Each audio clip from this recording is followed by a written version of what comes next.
He's dynamic, he's extremely helpful, and he's really a great example of a Toastmaster and someone we can all learn from. And I think we're going to do that again tonight. So please help me welcome Gord, SpeechWriting versus SpeechCraft, SpeechWriting versus SpeechCraft, Gord.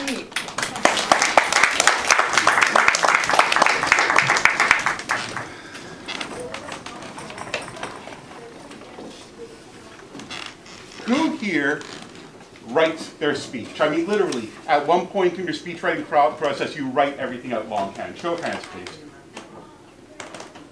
It's interesting how many people tend to do that, you know? I'm always a little bit confused by it. So if I understand correctly then, that means you get an idea for a speech, you develop it a little bit, you sit down, you write it out, you read through it a few times, you edit it, you say it out loud a couple of times, you probably edit it some more, and then when you rehearse, you've got the written out speech in front of you, and you go over it and you try to commit it to memory. Is that what most people tend to do? Yes. I have a really, really hard time with that. That's not what I do at all. And I'm not saying that there's anything wrong with writing out speeches, okay? There's absolutely nothing wrong with it. There are certain times that you really want a speech written out. When, for example, my kids, when they were in school, whenever they had to give a presentation, they always had to give their teacher a printed out copy of their presentation. And the teacher wanted to see everything that they were going to be saying, right? I can never figure that out. I'm there, why does the teacher need to see that? Well, the teacher needs to see it because the teacher wants to see that you've done the work. I kept on thinking the teacher could pay attention to your presentation and know if you had done the work. But still, this teacher wants to see that. There's also a very valid argument that maybe in a competition, you might want to have your speech written out. Especially when you're competing at a contest where you've gotten to the higher levels and you've given your speech so many times now that you've found the perfect mix of words all the way through. So you want to craft that all out you want to write that all out into your speech so you don't forget any of those words. And at that point, writing makes sense. And it's also great when you want to make sure that you stay on point. A lot of politicians will write out their speeches because of that. You know, so if you think about some of the great political speakers of the time, our Churchills, our Abraham Lincolns, our Bill Clintons, or our George W. Bushes. Why do people laugh when I say W was a really great speaker in a lot of ways, but it wasn't because of the written speech. He could stand there in front of the teleprompter and read the speech off as well as anyone. But what would W do? He'd get that little glint in his eye sometimes, right? You could see him. He'd look away from the teleprompter, get this little smirk, and you knew he was going off script. And the writers knew that he was going off script. And this is where the gold happened. This is where the best things happened when W was speaking. Because those would be the news clips and the sound clips that would be played the next day. This is when you got to see the real person when W went off script. And that's why I don't write my speeches. I craft my speeches. It's a little bit different. I want to see the magic happen. I don't want to have a series of words memorized that I'm just going to recite out. I want to know what I'm going to talk about, and I'm going to talk about it. So why do so many Toastmasters write their speeches out? Well, I actually started to think after a while that maybe it was because Toastmasters was telling us to write our speeches. Well, let's take a look at what the presentation here actually says. And you tell me if it says here anywhere that you're supposed to write your speech. It starts off with the organization method. Tell them what you're going to tell them, and then tell them what you told them. Now, I honestly don't care for that particular phrasing too much, but I understand what they're trying to do. First of all, it's easy to remember. Secondly, they're telling you that there's going to be an introduction, a body, and a conclusion. Introduction, tell them what you're going to tell them. Madam Toastmaster, fellow Toastmasters, and most welcome guests. Tonight I want to speak to you about whatever. We all hear speeches start that way all the time. And then you tell people about whatever. And then you tell them what you told them by saying, and in conclusion, I would like to tell you, and you're telling them again. It gets the information across, it gets the speech done, and people get pretty good at doing these types of things. But maybe at times it's missing that little bit of extra essence that's you. When you get a little bit further out here, though, Toastmasters does talk about an outline. And this is the part that is so right. This is the part that's important. What do they say for filling out the outline? List your key points. Arrange them in order. Expand upon these points. You know what that is? That's the body. That's what you're talking about. What are the last two things that they say? Develop an introduction and develop a conclusion. So when you develop a speech, when you craft a speech, you don't start, Mr. Toastmaster, fellow Toastmasters, and most welcome guests. No, you need to start with the body. You need to start with the essence of what you're going to be talking about. You need to start with that one main idea that you want to convey to people. Now, this particular presentation does actually get into mind maps after that, but I got to tell you, this is probably the most confusing version of a mind map I've ever seen in my life, and I really have no idea what to make of it. But let's not worry about that right now, okay? Because in conclusion, on this presentation, they do hit the main points of reminding you to start with the body, and that's what's so important. So how do I make my speeches then? What do I do that avoids me actually writing them all out? It all starts with an idea. Just one. That's all that you need to start the whole crafting process, is a single idea, the big picture of what you want to tell people. And I think everyone, even when you're writing out your speeches, that's where you start, right? But what happens when you start writing things out? You start getting into it, you start developing it. You have all these other ideas firing at you, right? If you try to write all those down, you lose track of it too quickly. So this is what I do instead. I start with a single piece of paper. And on that paper, I write my one idea. That's my big thing. I then start taking a whole bunch of other pieces of paper, and I write out all the other ideas. As they're firing at me, I'm writing them down, I'm getting them out as quickly as I can so I don't forget any of them. Get all those ideas out as quickly as you possibly can. Sometimes you're going to see that maybe you're going to have several ideas that can relate to one idea. Put those little subnotes on here as well. Really get all that information out onto those little pieces of paper. And that's where I start. I then take those pieces of paper and I spread them out onto my dining room table, my office floor, wherever it might be that I'm working. And I step back and I take a look at everything. And I look for the thread.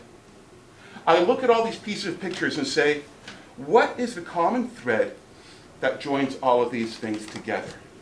How can I make this all make sense to people the same way that it makes sense to me? Now, while you're doing that, you're probably going to see that some little pieces of paper that you have, they don't fit in there. You can't run the thread through. That's fine. Push them off to the side. You don't need them. One of the hardest things that I've had to learn how to do was how to prune, how to cut, how to get away all the extra from my speeches to leave only the essence behind. And that's what you want to do when you're looking for the common thread. You know what you have here now, right? Oh, hang on, I forgot about this animation. That's right. Bring everything together, spread it all out. Common thread. Right. By the way, you should really know all these things, and I'll get to that thing later, how I messed up here.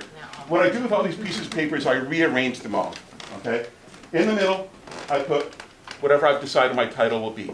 And this ultimately is the one big idea that I want to get across. I then put the other ideas out to the side and any ideas that link to them, all the way around the perimeter. And again, I have my little discard pile down over here of the ideas that just didn't fit. That makes some sense to you guys? I'm getting all the essence down for everything. At this point is when you have your body of your speech. You have everything that you want to talk about right there. What is this? This is your outline. That is your outline right here. And when I mentioned common thread before, well, what are you missing in this outline? You're missing your introduction and your conclusion, and the squeaky floor. You're missing your introduction and your conclusion. Take that thread, seed it in your introduction. Try to set the path of all these other ideas that you're going to be giving and really kind of stitch it right in there in your introduction. Weave the thread all the way through, and then you bring it out again in your conclusion. When you've run that thread all the way from the introduction, all the way through your path, all the way down to your conclusion, and you tie everything up, and you put a bow on it, and you give it to people, there is your entire presentation. I've never written anything down. I've written down a series of words on all these scraps of paper, but I have not written out the entire presentation. What this really lets me do is it lets me be fluid. It lets me adjust. It lets me adapt to things on the fly. If I forget something, unless I'm relying on a computer animation, chances are I can just go ahead and fudge my way through it. It's going to be just fine. people won't necessarily notice that I've left out that other little bit if I've forgotten something. But when you're relying on every single word that you've memorized and you forget something, then you're lost. This is what that helps to avoid. Let's go back to this little arrangement of papers though, because what's interesting about this, when you look at how I have it distributed this way, this is almost a mind map. Now forget the thing that the Toastmasters was showing you before, because this is the best picture I've ever seen that describes what a mind map is, because it's a mind map on how to make a mind map. This is from a website called learningfundamentals.com. You guys probably should check it out, or I can send you a copy of the picture. It's fantastic. How do you mind map? Well, you start with a central image. Use the first image that jumps to mind. Make it simple, colorful, and fun. That will make it memorable to you. Use lots of colors when you make a mind map. And you do that by using pencils and highlighters and thick and thin markers, all kinds of things like that. But why do you use colors? Because it separates out the ideas. You can highlight similar ideas. It makes it more interesting and it makes it more fun.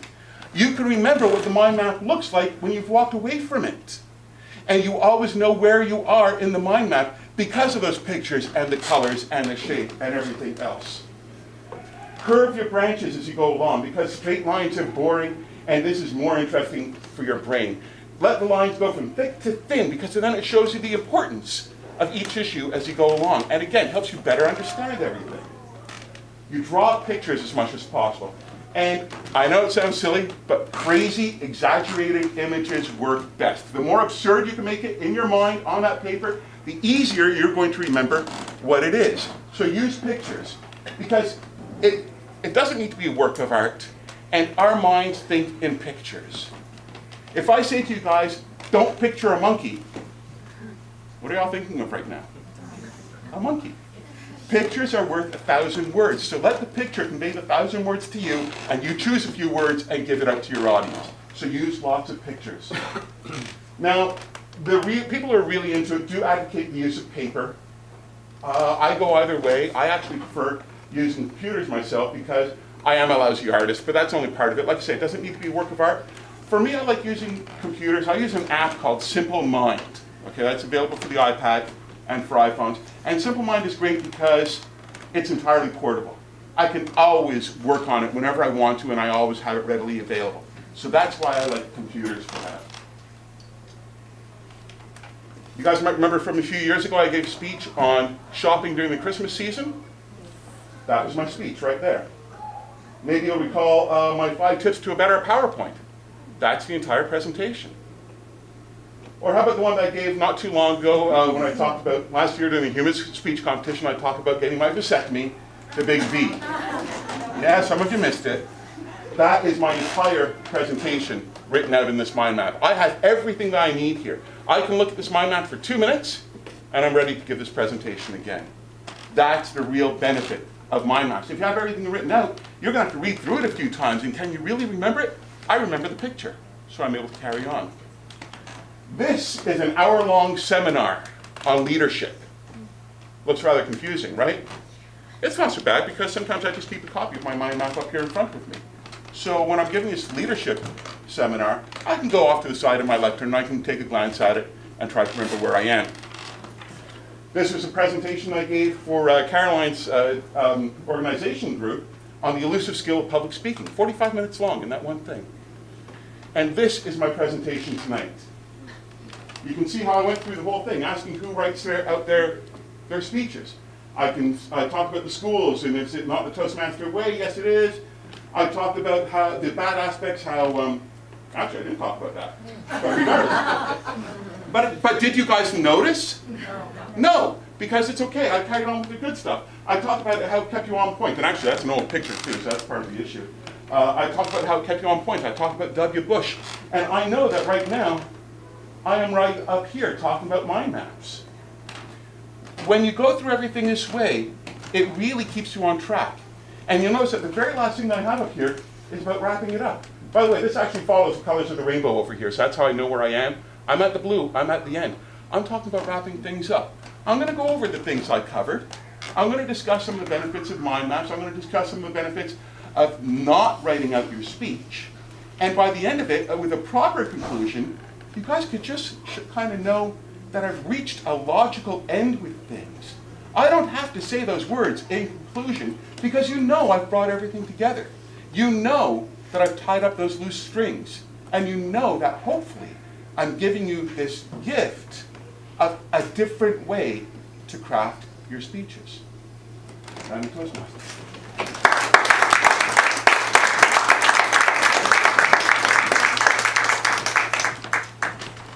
Madam Timer, can we have 1 minute on the clock for everyone to fill out their evaluation forms?